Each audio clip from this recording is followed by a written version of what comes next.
Saludo nuevamente a todas y todos en este 92º testimonio a título personal sobre la pandemia de la COVID-19. Sin duda, a más de 2 años del inicio de la pandemia y con la capacidad de adaptación que tiene la especie humana, la enfermedad por COVID-19 en este momento tiene una perspectiva muy diferente de la que se tuvo a su inicio como enfermedad emergente y por supuesto en cada uno de los picos que han pasado. Sin embargo, de manera obligada, el testimonio de esta semana está dedicado a la COVID-19 y a la guerra de Ucrania, la relación entre las dos. Y es muy triste testimonio, porque como si esta pandemia que ha unido al mundo desde su definición no fuera ya mucho, la guerra de Rusia contra Ucrania nos hace recordar que hay otros enemigos que amenazan a la especie humana. En este caso me refiero a otro de los jinetes del apocalipsis, la guerra, y particularmente la amenaza desde hace 32 días de la guerra entre Rusia y Ucrania. Parecería, insisto, que no obstante de que el mundo está amenazado aún por una de las enfermedades más devastadoras que en cifras oficiales ha causado más de 6 millones de pérdidas humanas y que ha causado una de las crisis económicas más grandes en los últimos tiempos, como si no fuera suficiente, se tenía que agregar la amenaza de una guerra que sin duda también pone en alerta a todo el mundo. Pareciera imposible que los seres humanos nos compliquemos así la vida, pero así es. Hoy, por ejemplo, aunque la pandemia existe en Ucrania, dejó de existir en ese país en la práctica, porque están sin duda más preocupados por sobrevivir a la guerra que a la COVID-19.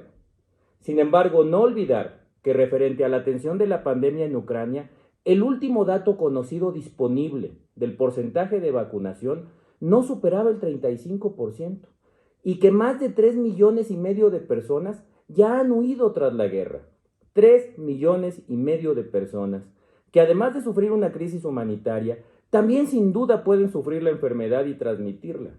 Por ello, la Organización Mundial de la Salud ha invitado a hacer todos los mayores esfuerzos para que en los países que los reciben se garantice el aplicar la vacuna contra la COVID-19.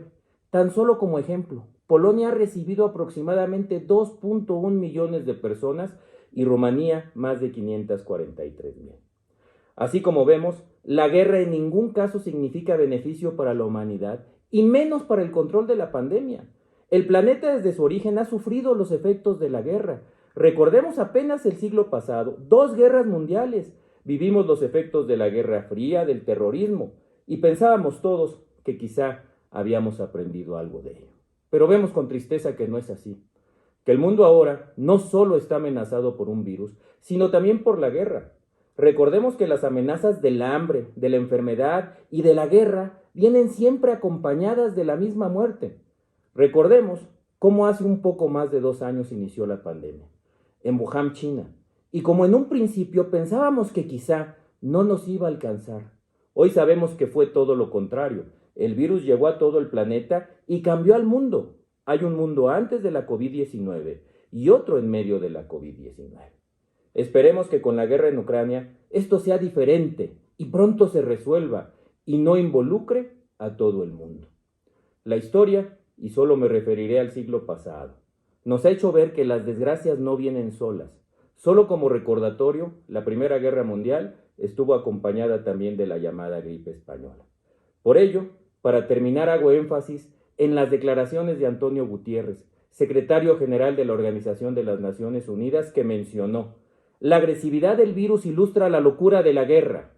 Necesitamos poner fin al mal de la guerra y luchar contra la enfermedad que está devastando nuestro mundo, es decir, no nos distraigamos. Por eso el secretario general pidió un alto al fuego mundial inmediato y en todos los rincones del mundo. Es hora, dijo, de poner en encierro a los conflictos armados, suspenderlos y centrarnos juntos en la verdadera lucha de nuestras vidas. Está por terminar el mes de marzo del 2022 y hoy el mundo tiene 2 amenazas, la COVID-19 y la guerra en Ucrania. Es tiempo de, como humanidad, dar golpes de timón y crear conciencia. Si no, realmente nos vamos a arrepentir. Y para terminar, si eres personal de salud, primero muchas gracias por lo que vales, por lo que significas y por lo que todavía significarás en la pandemia. Muchas gracias.